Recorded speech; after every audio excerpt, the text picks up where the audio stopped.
Bom dia a todos que estão agora nos assistindo pelo nosso canal do YouTube. Hoje, dia 20 de maio, estamos com a nossa casa fechada fisicamente, mas utilizamos toda essa nossa tecnologia que temos à nossa disponibilidade para manter os objetivos principais da casa. Entrem no nosso site www.rita.org.br e lá vocês vão encontrar o horário das palestras, os temas, os palestrantes, vão encontrar o horário dos acolhimentos fraternos, vão encontrar também nossas campanhas, o que a casa tem feito, e tudo que a nossa casa está aberta online, né? Os efeitos dessa pandemia, eles têm atingido todos nós de forma muito diferente. Cada um está sentindo isso de uma forma. Então, eu lembrei de uma pequena historinha que eu queria compartilhar com vocês. Uma vez um mestre perguntou quanto que pesava um copo de água. E os seus discípulos, muito sabidos, ficaram até sorrindo da forma como que o mestre fez essa pergunta. E como o mestre viu que ninguém sabia, ele deu a seguinte resposta: fique segurando alguns segundos e você verá como é leve. Agora, segure durante um dia inteiro. E você verá a diferença de peso que seu braço estará sentindo. Fique mais tempo ainda com esse copo na mão, e talvez você não aguente mais segurar. E isso, eu acho que me fez lembrar um pouco dos nossos problemas. Se a gente tentar resolvê-los, segurar de uma forma rapidinha, e sempre pensar que a gente tem ajuda, que a gente tem quem está nos amparando, a gente pode segurar e sentir um peso leve. Se a gente quiser ficar com esse pensamento fixo, isso nos pesará muito. Vamos agora, então, ouvir a nossa colega Rosimeire Salgueiro, nossa companheira da casa, que nos trará seus estudos, que nos trará suas reflexões. Mas antes, vamos fazer a nossa prece. Senhor Jesus, obrigado, Mestre querido, por mais essa possibilidade que estamos tendo de aprender. Obrigado, Espíritos queridos, mentores desta casa, que nos envolvem com tanto carinho. Obrigado, Maria de Nazaré, por estar sempre conosco. Pedimos o envolvimento de nossa querida companheira Rosimeire, para que ela possa transmitir com muita paz, com muita tranquilidade, e que essas boas energias atinjam a todas as pessoas que estão nesse momento nos assistindo. Pedimos então a permissão a Deus nosso Pai para iniciarmos o nosso estudo de hoje. Graças a Deus. Obrigada, Miriam. Bom, hoje nós vamos começar a estudar as leis morais da vida. Então, primeiro, o que são leis morais da vida? O Livro dos Espíritos nos diz que leis morais são aquelas estabelecidas por Deus, gravados na nossa consciência, né, que nos servem de roteiro seguro para a gente evoluir. O Livro dos Espíritos nos diz que elas são 11 no total. Então, nós temos a lei do progresso, da reprodução, da destruição, da conservação, enfim, nós da justiça, do amor, no total de 11. E hoje nós vamos focar mais na lei da conservação. Então, nós sabemos que nós fomos criados simples e ignorantes, sem nenhuma lucidez. Nossa inteligência ainda não é nem rudimentar. Então, o que acontece? Deus nos coloca, então, dentro de todos nós, de todos os seres vivos desse planeta, um instinto. O instinto, então, é um pilar da lei de conservação, né? Esse instinto é o quê? É o guia seguro, é o chamamento da vida, é o que nos faz lutar pela sobrevivência. A gente luta para mantermos vivos. Então, todos os seres têm, muito bem. Todos têm, uns de forma mecânica, outros de forma racional. As plantas, por exemplo, existem estudos hoje, Estados Unidos, Suécia, exemplos nós estamos trazendo, que as plantas se comunicam pelas suas raízes. As raízes, elas produzem substâncias e que, no caso da Suécia, no estudo da Suécia, os pés de milho conectados a outras raízes de outras plantas, começaram a perceber que as plantas vizinhas estavam crescendo mais rápido que eles. Então, eles passaram a acelerar seu crescimento também, com medo de perder o território. Nos Estados Unidos, eles descobriram que as plantas, quando atacadas ou ameaçadas por pragas, elas jogam no ar compostos orgânicos voláteis que vai pelo vento e avisa as plantas vizinhas do que está acontecendo, do ataque das pragas. Nós temos também os animais, né, como a dança das abelhas, né? A dança das abelhas é uma coisa linda porque a vibração das asinhas, conforme a quantidade que elas vibram, indica a distância da fonte de néctar e de pólen. E a direção, onde está, né, a fonte, elas viram com o próprio corpinho na direção. É muito lindo o amor de Deus, porque o amor de Deus ele vai em todas as espécies do planeta. Todos nós temos que contribuir com os desígnios de Deus. Os animais também, né, nesse jogo de gato e rato, de predador e presa, existem, os cientistas falam que é um conjunto de habilidades que os animais têm que desenvolver, tanto o predador, né, para buscar a presa, para ter sucesso, ter eficiência em capturá-la, como a presa para defender seus filhotes, se defender. E nesse jogo, nós estamos desenvolvendo nossas habilidades intelectuais, nossa inteligência e cumprindo os desígnios de Deus, que é o quê? Controlar a quantidade das espécies através das cadeias alimentares. Então, o instinto é aquele guia seguro. O instinto é uma coisa boa, é para a gente sobreviver. No homem, que já tem a racionalidade, nós temos exemplos de casos de pânico, né? Por exemplo, Richard Simonetti, ele nos conta no seu livro que uma vez ele estava no cinema, tinham 1.500 pessoas sentadas lá vendo o cinema, de repente começa um pequeno incêndio na sala de projeção. Foi o pânico geral. Foi um corre-corre, empurra-purra, gente pulando poltrona, empurrando, querendo sair correndo. Graças a Deus o incêndio foi logo debelado, nada aconteceu. Mas naquele momento de pânico, onde uma substância, que uns chamam de hormônio, outros de neurotransmissor, chamada adrenalina, que é o hormônio que nos bota com o corpo e o cérebro prontos ou para fugir ou para lutar, nos deixa alerta, todo mundo fica quase que irracional. Instinto puro, foi o que aconteceu nesses momentos de pânico, né? Mas é o quê? Para a gente preservar a vida. Porque Deus colocou dentro de nós também, na nossa consciência, né, a necessidade de viver. Todos nós sabemos que nós temos que contribuir com os desígnios de Deus.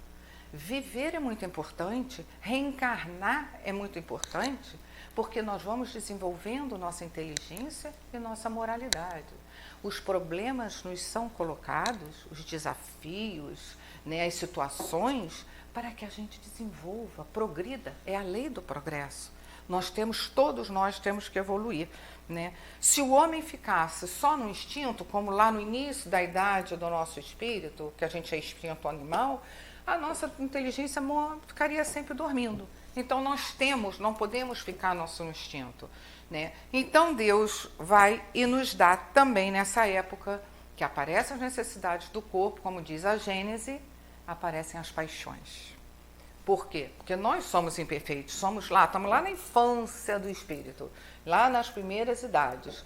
Então as paixões também surgem.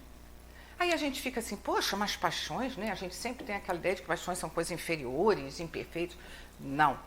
Neste caso, Deus é tão bom, gente, que ele deixa a gente, devido à nossa imperfeição, né, desenvolver as paixões, porque elas nos são, naquela época, úteis. As paixões, nessa época das necessidades do corpo, elas são úteis porque são estimulantes para a gente fazer as tarefas que temos que fazer. Então, o homem, naquela época, ele precisa nutrir suas necessidades materiais. Alimento, abrigo, proteger o corpo das intempéries, defesa, né? Então, são as necessidades do corpo mesmo. Então, além do instinto, para contribuir com a lei de conservação, vêm as paixões. Só que tem uma diferença entre paixões e instinto. Instinto, ele é geral. Os efeitos do instinto é geral. E ele se dilui, ele se esvai conforme a nossa inteligência aumenta. As paixões não. Paixões são derivadas das nossas imperfeições, da nossa, vamos dizer assim, idade, né? Da nossa evolução espiritual. Então, elas ficam aderidas, de uma maneira como fala a Gênese, né? Aderidas ao nosso espírito. Então, a gente, para se livrar das paixões, elas são diferentes. As paixões que eu tenho são diferentes da dela, em intensidade, em conjunto de paixões. As paixões são individuais. E para nos livrarmos delas, o espírito tem que fazer esforço, tem que ter força de vontade para vencê-las. O instinto não. O instinto, ele se esvai, ele se dilui. Isso está lá na Gênese, nos orientando. Então, se Deus nos deu, né, o dever de brigar pela vida, pela sobrevivência, porque a vida é necessária, ele nos deu os meios também.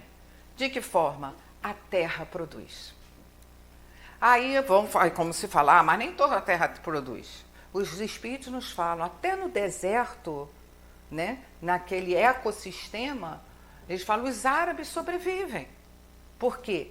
O ecossistema, ele produz o que é necessário, que é útil, não o supérfluo. Então, às vezes, a terra não produz o suficiente, nos diz o Livro dos Espíritos, por negligência nossa. Às vezes o homem é preguiçoso, ele tem inteligência para resolver aquele problema de infertilidade, de não produtividade, mas ele deixa para lá, ele não quer se desgastar, ele não quer fazer esforço. Outras vezes é porque a gente abusa da natureza, do meio ambiente. E nós estamos vendo agora isso, né?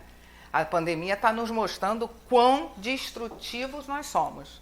Né? As praias estão ficando belíssimas, o mar, Praia de Botafogo me mandaram, vocês viram o filme, vocês devem ter visto, a Praia de Botafogo, água clarinha, e fora os animais estão voltando, a natureza está florescendo de uma maneira bela na sua... Por quê? Porque o grande destruidor, que é o homem insaciável, como diz Joana, nós somos insaciáveis, os espíritos nos dizem, nós não nos regulamos, então a gente vai para o excesso, fruto do nosso egoísmo. E Joana fala mais, nós, para fugirmos das nossas realidades, a gente foge para a fantasia, cria a indústria da inutilidade para os acúmulos, diz Joana. Então a gente começa a criar necessidades, inventar fantasias, necessidades, quando não temos. E nós vemos isso nas propagandas. Não é? Qual é uma das estratégias de venda? Não sei se era o quê? Você criar, despertar o desejo na pessoa para ela ter aquela necessidade. O seu sonho, não sei o quê, não é assim? O sonho de viajar para não sei aonde. Você nem pensou naquilo. E aquilo vai entrando na gente e a gente vai começando a ter o desejo de consumir. Teve aquela primeira-dama nas Filipinas, não sei se vocês lembram, que quando foi destituída, ela tinha 500 pares de sapato. Né? Nós tentamos, muitas vezes, a gente usa os meios da terra para quê? Para fomentar o nosso orgulho, a nossa ostentação, a nossa vaidade, a nossa ganância, a nossa ambição. Os espíritos nos dizem isso. Então, eu preciso comprar, hoje eu estou sem bolsa, eu preciso comprar uma bolsa de 50 mil reais para desfilar por aí. Por quê? Por que eu tenho que ostentar? Porque eu quero, a mensagem que eu quero passar para ela, olha só, eu faço parte de uma elite, né? Se eu tenho condição de estar com uma bolsa de 50 mil, eu faço parte de uma elite. Com uma menina no outro dia na televisão, a gente está vendo, ela andava com uma sandália desse tamanho, vermelha, para lá e para cá. Aí eu falei para minha filha, meu Deus, que sandália feia. Para mim, feia, desculpe. Mas aí ela, mãe, essa sandália custa 10 mil reais. 10 mil reais. São sinais que a gente quer indicar para o nosso grupo social que a gente está alimentando o nosso orgulho. Olha, eu sou melhor que vocês, né? Então, isso Joana vem nos relatando. Né? O nosso excesso, o nosso abuso, a gente fica sempre querendo ser maior que o outro, que a gente tem que ter esse cuidado, esse discernimento, o que nós estamos fazendo. O bem-estar, gente, ninguém está falando aqui que a gente não pode ter as coisas, não. Os espíritos falam, bem-estar é um direito nosso. Nós temos o direito nós trabalhamos, temos direito ao conforto, à qualidade de vida. Ninguém, os espíritos não pregam, pelo amor de Deus, o evangelho não prega a miséria, não. Muito pelo contrário, todos nós temos o direito, nós trabalhamos, somos honestos. É o planeta, nós temos que melhorar o planeta, o ambiente, tudo isso é direito nosso. Mas o que Deus chama a atenção é do abuso. Né? Então, se o meu bem-estar é conquistado porque eu exploro os meus funcionários, levo os meus funcionários a alto nível de estresse, aí não pode. Ou se o meu bem-estar, eu estou conseguindo construir o meu bem-estar da minha família porque eu estou explorando ela, a expensa dela, aí não pode. Ou sou aquela que sou viciada em trabalho, que a gente tem até um nome, né, que eu esqueci no momento, e a gente só quer saber de trabalho, parar de trabalhar 3 horas da manhã, acorda às 6 para voltar a trabalhar, está se desgastando as suas energias, né, mentais, físicas, isso também não pode.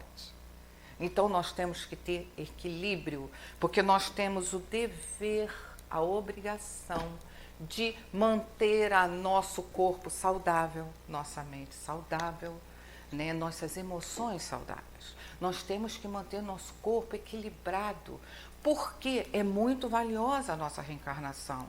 Né? Essa oportunidade que nós temos de vir aqui, essa programação que a espiritualidade superior nos deu, programou a quantidade de anos, nos deu uma bateriazinha com quantidade de fluidos para a gente poder fazer a nossa programação.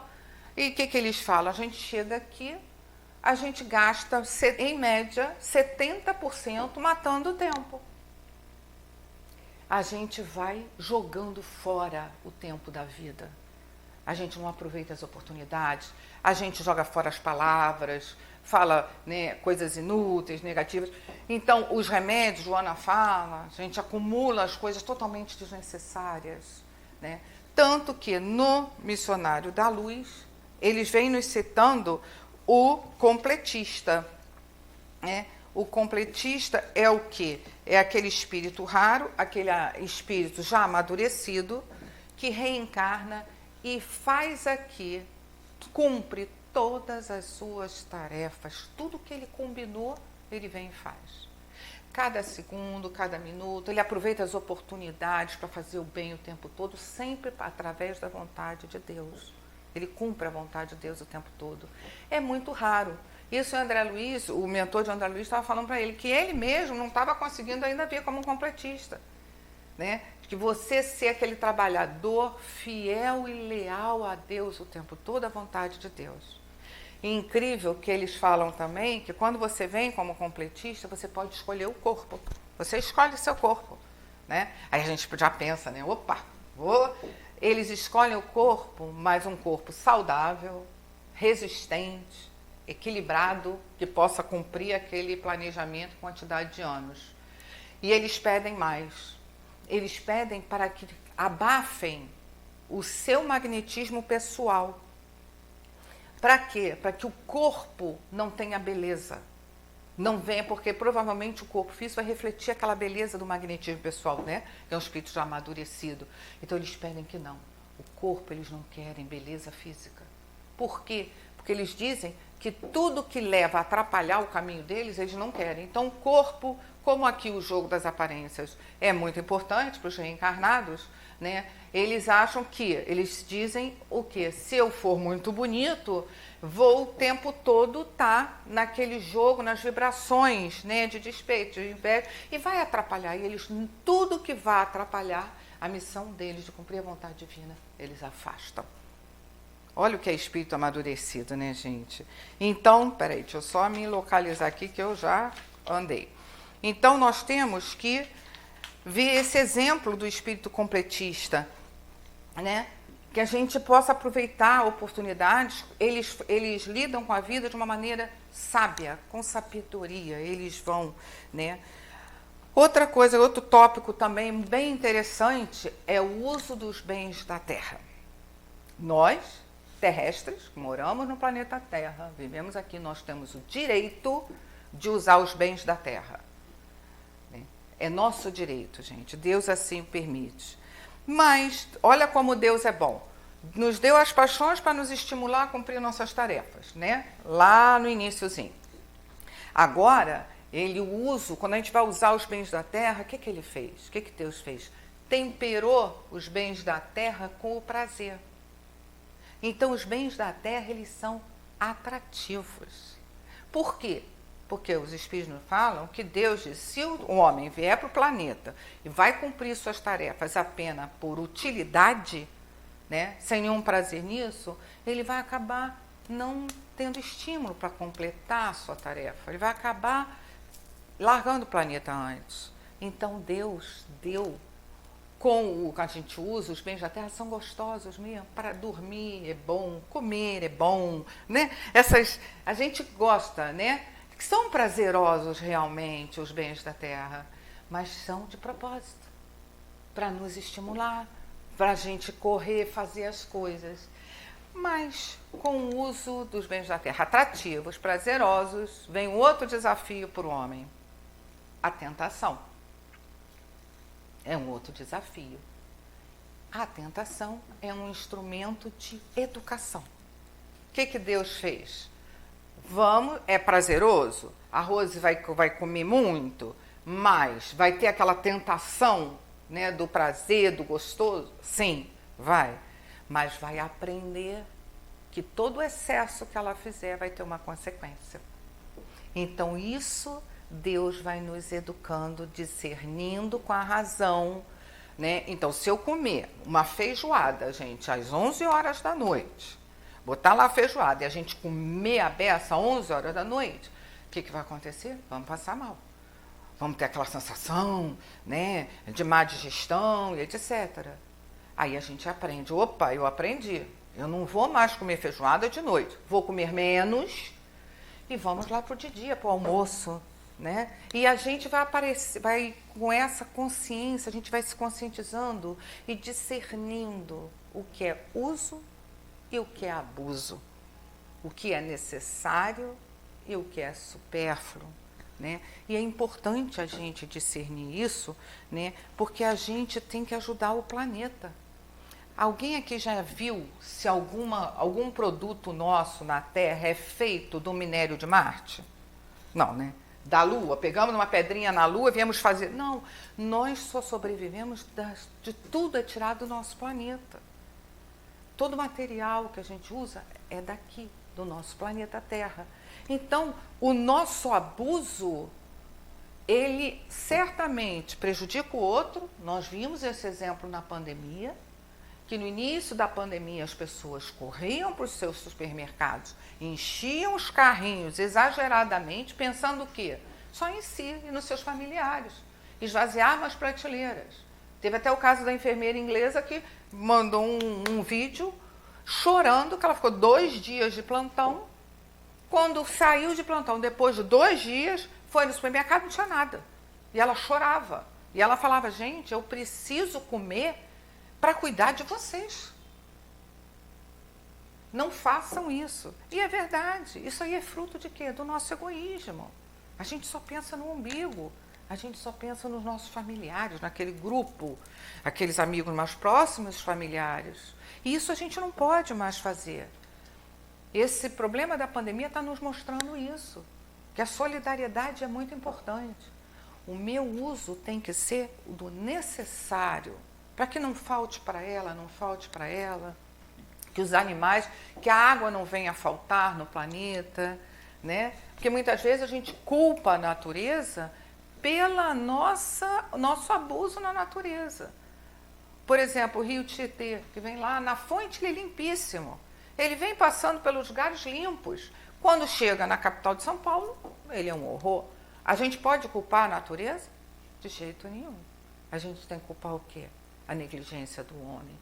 O homem destrói, o homem joga despojos, joga esgoto. O homem só pensa em si.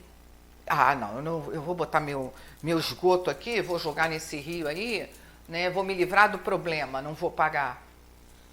O egoísmo é que é o grande problema nosso, né? Então, tudo isso que Deus vem, através da lei de conservação, o instinto, as paixões iniciais, né, os bens atrativos, o tempero do prazer, a tentação, tudo contribuindo para ajudar o homem a cumprir os desígnios de Deus na Terra. Porque nós só evoluímos com esse choque biológico de ir e vir. Cada reencarnação que a gente sai mais capaz, a gente sai um pouquinho mais lúcido. A gente precisa dos problemas aqui. Resolvendo os problemas, a gente vai desenvolvendo aquelas duas asas para a gente evoluir. A asa da inteligência e a asa da moralidade. E como é que a gente vai desenvolvendo isso? Resolvendo os problemas, lidando com os diferentes. E a gente vai nesse processo evoluindo, todos os seres evoluem. Porque a lei do progresso que está lá na nossa consciência, uma das 11, está lá, né? A gente sabe, a gente pode não querer, a gente pode tentar ignorar as leis morais, mas a gente não consegue. Porque vem o sofrimento. Toda vez que a gente desobedece uma lei moral, que é a lei de Deus, a gente tem sofrimento. E obrigatoriamente o reajuste. É automático, está gravado na nossa consciência, né? Então, aqui na Gênesis nos diz, no início, o homem é só instinto animal. O instinto animal o domina, né? Lá quando nós somos recém-criados. Depois, com o passar de N reencarnações, o senso moral eclode, começa a aparecer. E aí, então, nós vamos contrabalançando o instinto animal com o senso moral, como nos diz a Gênese, né?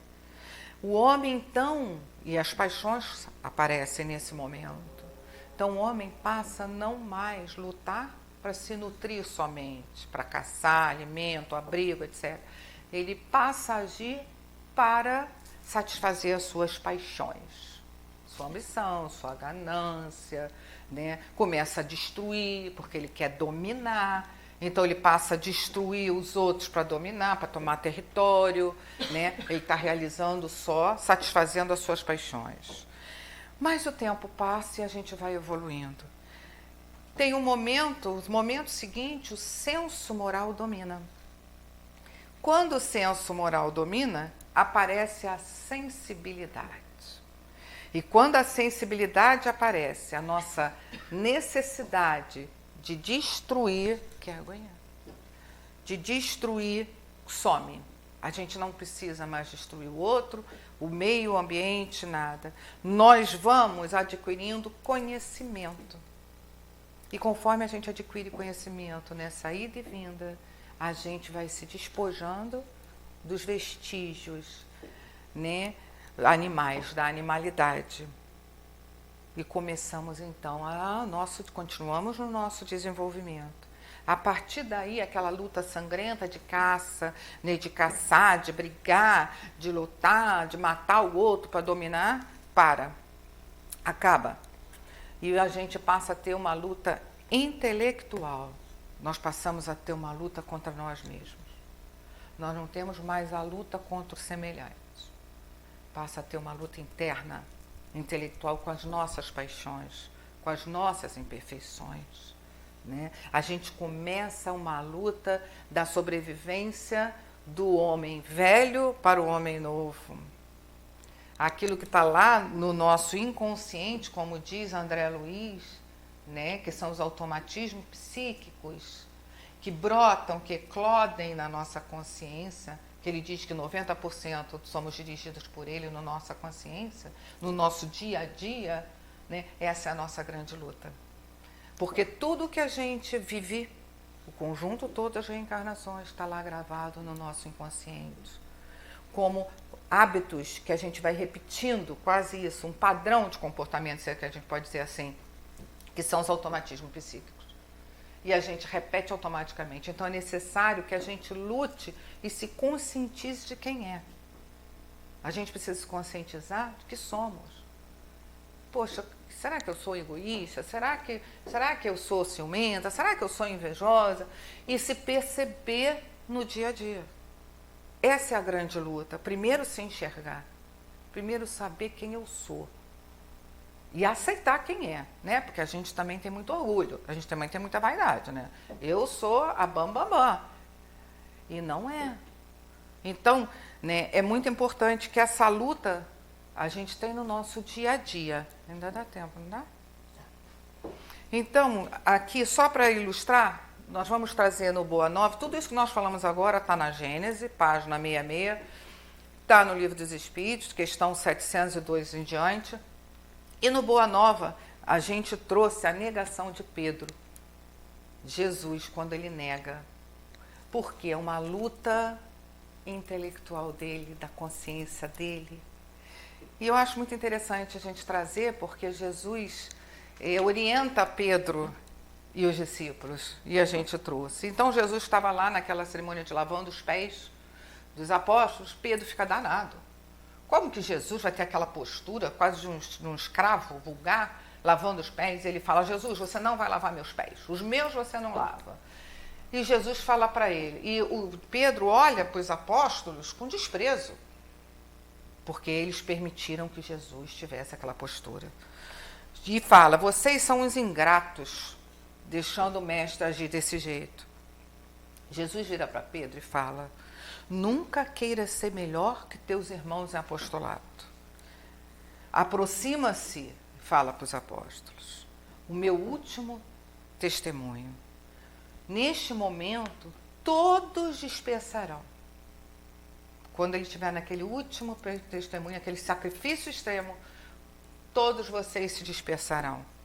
E olha o que Jesus diz. Jesus diz, é natural. É natural que vocês sejam assim. Não estáis preparados, só estáis preparados para aprender. Né? Então é importante a gente entender o nosso estado evolutivo. Né? Como os apóstolos, Jesus está falando, olha, é natural, vocês não vão poder enfrentar. Que o momento evolutivo de vocês é de aprender.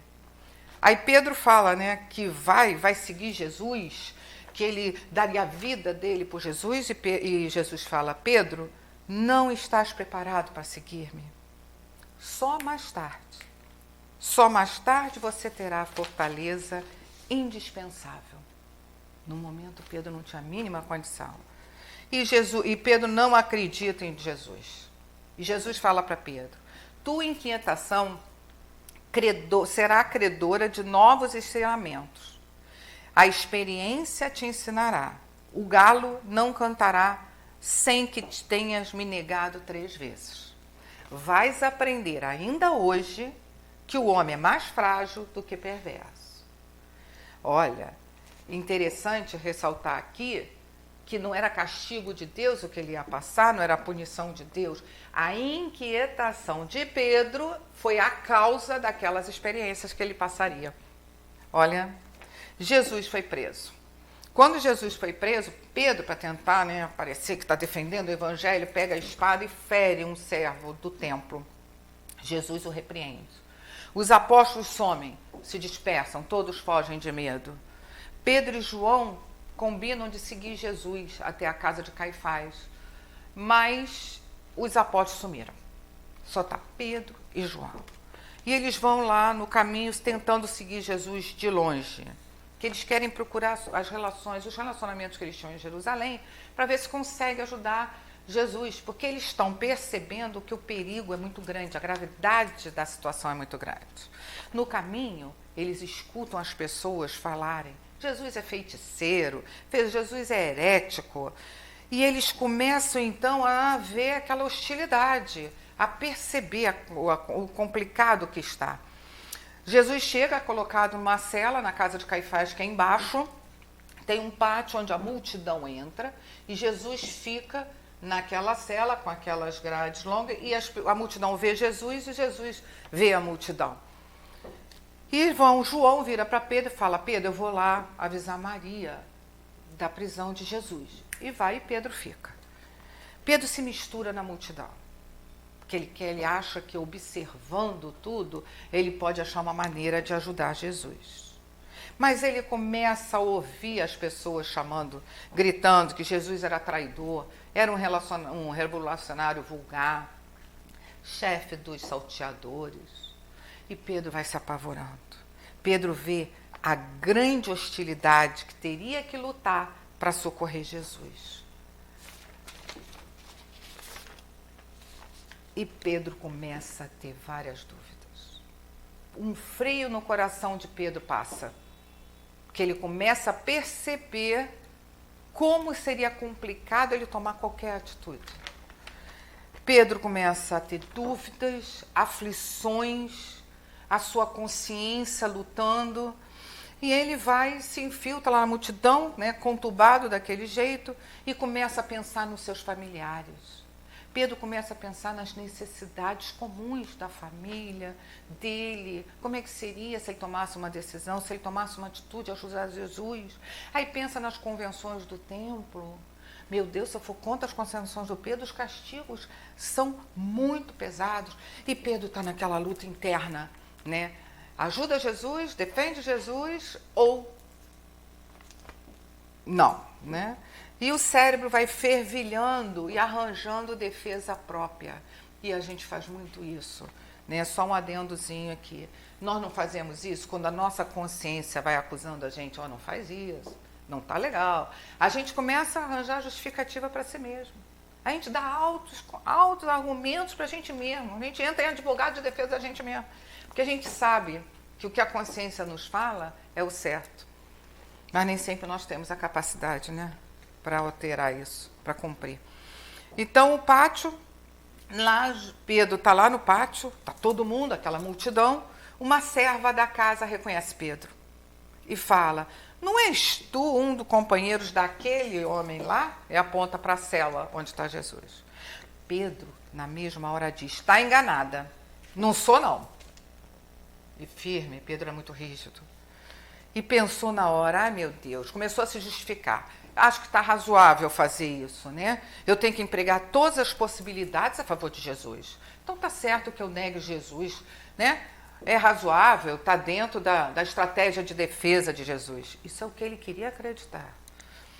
Fugindo, fingindo estar despreocupado, tem uma fogueira, o pessoal está em volta da fogueira, ele vai lá para a fogueira e fica lá com aquele povo lá.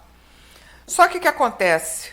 É reconhecido novamente. E um homem vira para ele e fala assim: vieste socorrer teu mestre?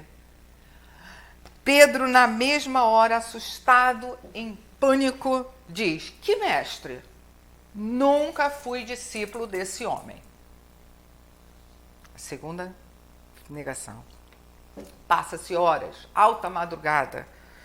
A consciência dele está gritando, ele está em luta, tentando se aliviar, se defender da sua própria consciência. E ele vai lá, vem os servos do templo trazer vinho para as pessoas, está alta madrugada, muito frio. Só que um dos servos é aquele que ele machucou. E quando vê, reconhece Pedro e diz: é bem aquele que nos atacou com a espada. E Pedro fala na mesma hora: estás enganado, amigo. Vê, não seria possível isso. Aí os galos começam a cantar. Aí ele lembra das palavras de Jesus. Ele totalmente desequilibrado. Pedro está em angústia pura, remorso, vergonha. Ele olha para Jesus na cela e Jesus está a olhar para ele entre as grades, sereno, e olhando para Pedro. Jesus já sabia, né? Ele então chora muito, se envergonha e corre. E vai lá para os muros exteriores da cidade. E chora amargamente. Mas Pedro sempre foi muito ríspido no julgamento das pessoas. Ele era muito ríspido com aqueles que desviavam da verdade, que se desviavam do bem. Ele nunca perdoou as mulheres infelizes. Ele era muito rigoroso. E nesse momento ele estava abatido. Ele parecia uma criança. Chorava amargamente com a quantidade de remorso imensa que ele estava sentindo. E ali, naquele momento, ele começa a entender os irmãos e a humanidade. Que todos nós temos imperfeições e dores e erros. E ele começa ali a entender. E nisso que ele começa a entender, ele se ajoelha e começa a pedir perdão, que ele queria encontrar Jesus. Ele queria pedir perdão a Jesus. E ele não para de chorar. Nisso, Jesus vem ao encontro dele em espírito, com aquele sorriso sereno, e vai chegando perto dele. E ele, ao ver Jesus, ele se ajoelha e pede perdão. Mestre, me perdoe. Neste momento que ele fala isso, ele não vê mais Jesus. E ele lembra das palavras de Jesus, da advertência. Pedro, o homem do mundo é mais frágil do que perverso. Então, Jesus vem nos ensinar que nessa luta intelectual nossa, do dia a dia, das nossas lutas internas com o homem velho e o homem novo, né? A gente tentando se livrar das nossas animalidades, paixões, imperfeições, estamos todos no momento de aprendizagem. Como Jesus falou para os discípulos, nós estamos no momento de aprender. A nossa fortaleza espiritual virá muito depois. Hoje nós temos também que lidar com o quê? Conservar nosso corpo, nossa mente, o mais saudável possível, na solidariedade. É no amor universal de Jesus que ele falou para os discípulos demonstrarem. Aquele amor que ele nos revela a todos. É esse amor que nós temos que colocar nos nossos corações e temperar as nossas atitudes. Olhar sempre o outro com empatia. Ela tem tantas paixões, vícios, erros como eu, como ela. Todos nós aqui estamos na Terra para aprender, evoluir. Não, ele falou para os apóstolos, não se envaideçam do que vocês sabem, nem dos eventos que vocês farão espiritualmente. Ou seja, não se envaideçam do seu conhecimento e da sua mediunidade. Ele disse para os apóstolos em outras palavras. Mas sim demonstrem, revelem para o outro o amor que eu lhes revelo. E sejam humildes. Eu acho que isso é a grande mensagem de Jesus para a gente, que a gente retira do Boa Nova, gente. Quem quiser, leia esse capítulo Boa Nova, a negação de Pedro. Tem muito mais detalhes que a gente, por causa de uma questão de tempo, né? Acho que acabou, né? A gente tem que correr aqui por causa do tempo. Mas eu aconselho a todos a lerem. Que Jesus nos abençoe, que a gente entenda e se conscientize que só de mão dadas nós vamos vencer todos esses problemas que vêm para que a gente aprenda e evolua. Que assim seja, graças a Deus. Obrigado, Rose, por suas reflexões, por seus estudos. E vamos agradecer a Jesus, nosso Mestre, todos esses ensinamentos que Ele nos trouxe, aos bons espíritos que aqui nos envolvem. Vamos colocar em nossa mente agora a figura desse nosso Mestre querido, na certeza de que estaremos por Ele amparados todos os dias e todas as horas de nossa vida. E assim, agradecidos, pedimos a permissão a todos esses espíritos amigos e, acima de tudo, a Deus, nosso Pai, Criador, para o encerramento desse nosso estudo. Graças a Deus.